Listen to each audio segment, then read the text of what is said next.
Let's face it, sometimes it feels like we're drowning in information, but absolutely thirsting for meaning. That question, what's the point of it all? Well, it can feel more pressing than ever. It's a huge, kind of overwhelming question. But today, we're going to explore a practical toolkit for building your own answer. So we're jumping right in with a question from a nihilism forum on Reddit. I mean, wow. It's blunt, it's raw, and it gets right to the heart of a feeling I think many of us have had. It's that quiet, late-night thought that just pops into your head. Wait, is this all there is?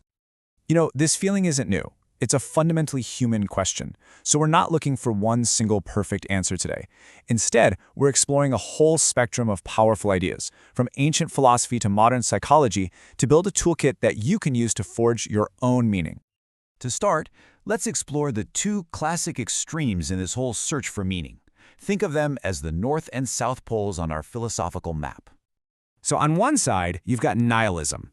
This is the stance that basically says nothing really matters, there's no inherent purpose baked into the universe. And on the complete opposite side, you've got eternalism, the belief that everything has a fixed ultimate meaning, that it's all part of some grand cosmic plan. But what's really fascinating here is that these two extremes, they're often not driven by conviction, but by fear. Eternalism gives you this comforting certainty, right? It's a defense against the terrifying idea that life is just a chaotic accident. And nihilism? Well, that can be a shield. If you believe nothing matters, then you can't be disappointed or fooled by some false purpose. In a way, they're just reactions to each other. But what if we've been looking in the wrong place this whole time? What if meaning isn't something to be found out there in the universe, but something to be built, right here, inside ourselves? This is where we turn our focus inward. And this brings us to the amazing field of positive psychology. It doesn't just ask, why are people unhappy? It flips the script and asks, what makes people flourish? And the best part is, it provides concrete, science-backed exercises to actively build our own sense of purpose and well-being. So one of the most powerful tools from this field is called the Best Possible Self exercise. And it's incredibly simple. You just take 15 minutes to write about a future where you've achieved all your goals and your potential is totally realized. Now, this isn't about fantasy. It's about connecting with your own deeply held values and what you really want out of life. And let me be clear, this is not just some wishful thinking or a feel-good exercise. The positive effects of things like this are measurable, they're tangible, and they have been validated across tons of studies. The research is pretty clear. When you consistently do exercises like this, it leads to real, tangible benefits. People will report higher life satisfaction, more motivation, deeper connections in their relationships, and a powerful sense of control over their own lives. It literally helps you build a mental pathway from where you are today to where you truly want to be. Okay, shifting our focus across the globe to Japan, we find another really powerful concept for building an inner world of meaning: ikigai. Now, this is often translated as your reason for being, or simply what makes life worthwhile. You know, it's that thing that gets you out of bed in the morning. And what I love about this is that it shows ikigai isn't some single, mystical thing you have to go discover on a mountaintop. It's actually a combination of different elements. For older adults in Japan, studies show it comes from things like feeling healthy and vital, having strong relationships, contributing to something bigger than yourself, and this is key, continuing to learn and grow. It's a whole, balanced view of a meaningful life. So we've looked inward. Now let's zoom the camera all the way out.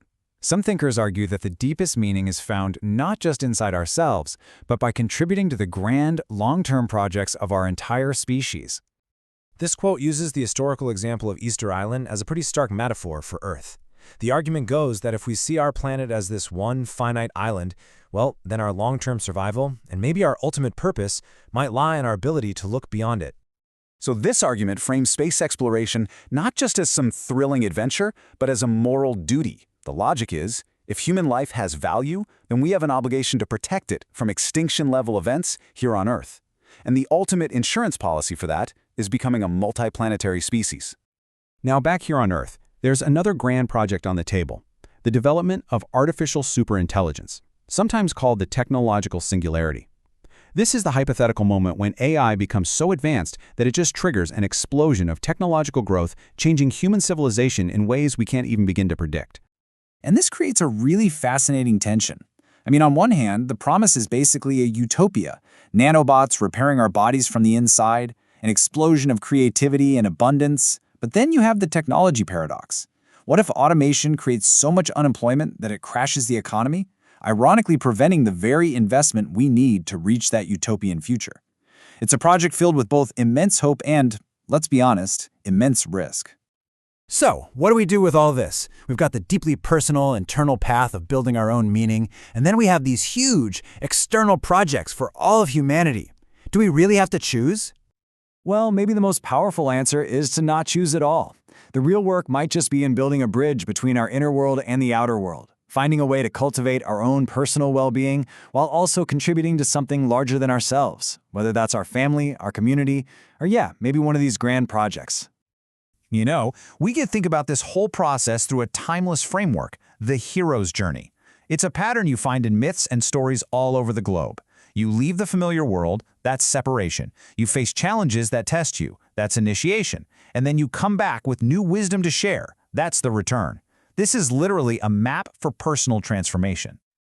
But the hero's journey isn't just about slaying dragons out in the world. As this quote so powerfully reminds us, the real battles, they're often internal. Mastering our own fears and limitations is the key to any meaningful victory, and it's the only way to have real wisdom to bring back to the world.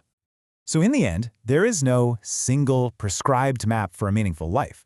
We have the extreme poles of nihilism and eternalism. We have the inner tools of psychology. We have these grand visions for humanity's future. They are all just parts of the map. The journey of putting them together, of forging your own path, well, that's uniquely yours. The question isn't what meaning you will find, but what meaning you will create.